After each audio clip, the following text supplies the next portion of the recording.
दोस्तों, माँ बनने का एहसास और खुशी हर महिला के लिए उसकी ज़िंदगी में किसी खूबसूरत एहसास से कम नहीं होती।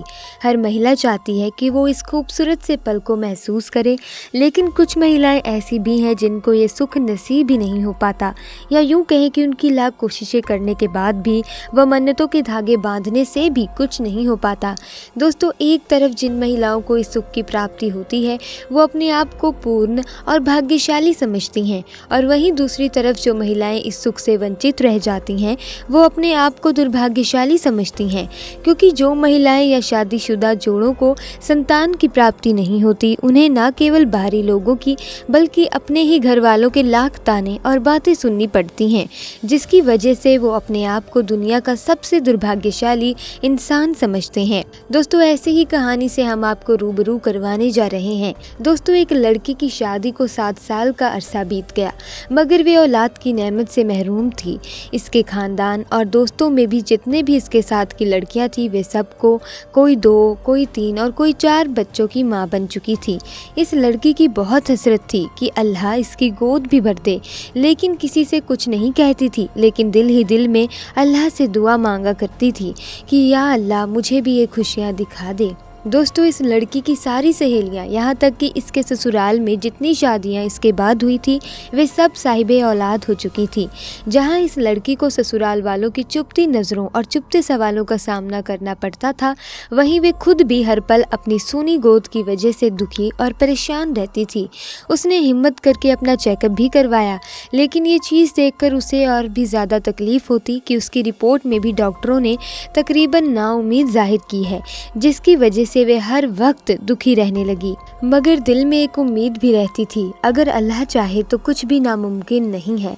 डॉक्टर की बात कभी हातमी नहीं हो सकती, क्योंकि वे सिर्फ अपना अंदाज़ा और अपने तजुर्बे की बुनियाद पर कुछ कह सकते हैं, लेकिन हकीकी फैसला तो अल्लाह के हाथ में है। उस लड़की का दिल जब बहुत ज़्यादा उदास होता तो चुप करके अपने कमरे में जी भर कर रो लेती थी। कोई भी उसकी तकलीफ़ को समझ नहीं पा रहा था कि वे खुद औलाद ना होने की वजह से कितनी तकलीफ़ों से गुजर रही है। ससुराल वाले तो बातें बनाते ही थे, लेकिन रिश्तेदार और हमसायों की बात जलती पर तेल का काम करती, और उसकी सास कुछ बातें बाद में कर देती थी जिन्हें सुनकर दिल चाहता कि वे मर ही जाए या उन लोगों से कहीं दूर चली जाए, क्योंकि उन लोगों की बातें दिन ब दिन बढ़ती चली जा रही थी।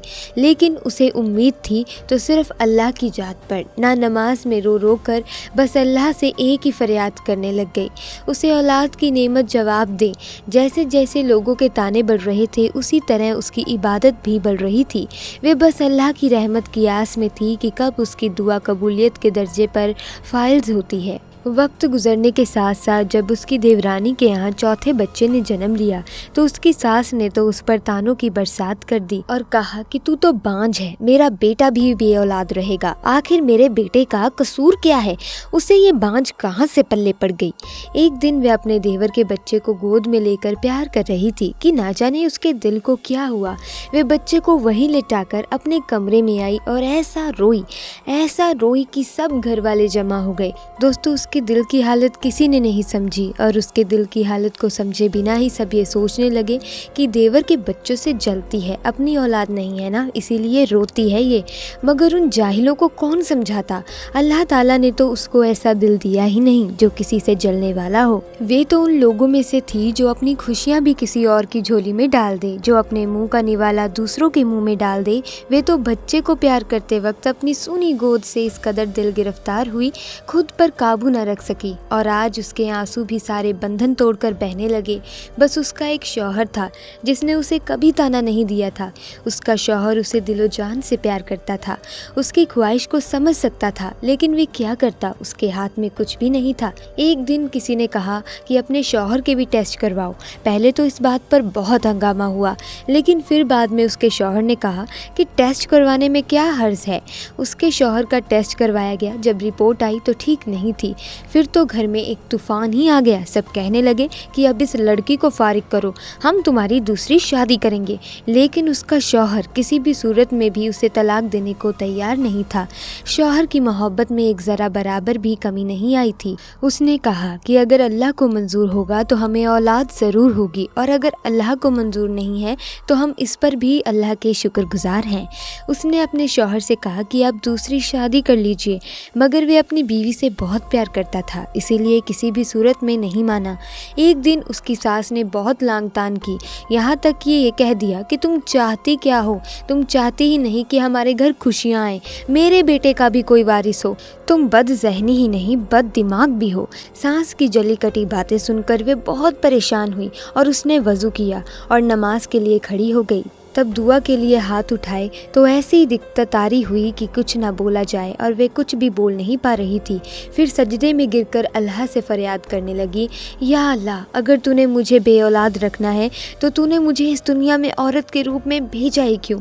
औरत तो पूरी ही औलाद से होती है, फिर मेरे वजूद को अधूरा क्यों रखा? या अल्लाह, सारी दुनिया के डॉक्टर जो चाहे मर्जी कहते रहे, मुझे तो बस तेरा ही आसरा है। या अल्लाह, मेरी वजह से मेरे शौहर को तकलीफ़ और इस महरूनी से ना गुजार। या अल्लाह, तू हर चीज़ पर कादिर है। और सजदे में और भी दुआ मांगती रही, या अल्लाह, तुझे तेरे हबीब हज़रत मोहम्मद सल्लल्लाहु अलैहि वसल्लम की प्यारी जुल्फ़ों का वास्ता है, मुझे औलाद की नेमत से माला माल कर दे। उस रात सजदे में रो रो कर उसने ऐसी फरियाद की, उसकी आओ पुकार सुनकर कायनात की हर चीज़ शायद उसकी सिफारिशें बन गई और अल्लाह पर उसका भरोसा जीत गया। और फिर चंद हफ्तों के बाद वे हुआ जिसकी किसी को उम्मीद नहीं थी। डॉक्टर बार बार हैरत से उसकी रिपोर्ट को देख रहे थे। फिर उसको ज़िंदगी की नवीन सुनाई गई, वे माँ बनने वाली है। ये सुनते ही वे औरत बिना किसी की परवाह किए हुए अस्पताल के फर्श पर सजदेरेज हो गई और अल्लाह का शुक्र अदा किया। या अल्लाह, तेरा शुक्र है, तेरा कर्म है, तूने मेरी भी दुआ कबूल की। देखा दोस्तों, आज की इस वीडियो में हमें ये सबक मिलता है, चाहे कुछ भी हो जाए, कभी भी किसी भी हालत में मायूस नहीं होना चाहिए। बेशक अल्लाह जो चाहे वे कर सकता है, वे कादरी मुल्ताक है। लोग कुछ भी कहें, बस अल्लाह ताला पर मुकम्मल भरोसा रखें, ना कभी किसी का बुरा सोचें, बुरा करें, दिल की ज़मीन को हमेशा पाक रखें। प्यारे दोस्तों, एक दूसरे के लिए दुआएं मांगना बहुत अच्छा है और बेहतरीन अमल है, इसीलिए एक दूसरे के लिए दुआएं मांगा करें। अल्लाह रब्बुल इज़्ज़त की बारगाह में हम दुआ करते हैं, हमारे वे भाई और वे बहन जो भी बे औलाद हैं, अल्लाह रब्बुल इज़्ज़त सबको नेक औलाद की रहमत से नवाजें। अल्लाह ने जिन्हें बेटियां दी हैं उन्हें औलाद नरीना यानी बेटे अता फरमाएं, और जिनको अल्लाह ने बेटे दिए हैं उनको खतून जन्नत अता करें। आमीन या रब्बुल आलमीन। दोस्तों, आज के वीडियो में बस इतना ही। इंशाअल्लाह एक नई कहानी के साथ बहुत जल्द फिर मिलेंगे आपको एक नई वीडियो में, आपकी खिदमत में हाजिर रहेंगे। तब तक के लिए हमें इजाज़त दें। दोस्तों, अगर वीडियो आपको बेहद पसंद आई है तो वीडियो को लाइक करें, इस वीडियो को अपने दोस्तों, अपने परिवार वालों के साथ शेयर करें। साथ ही अगर आप ऐसी वीडियोस की अपडेट पाना चाहते हैं तो हमारे चैनल को सब्सक्राइब करके बेल आइकन को प्रेस कर दें, ताकि आपको वीडियोस की अपडेट मिलती रहें। दोस्तों, आपका बहुत बहुत शुक्रिया।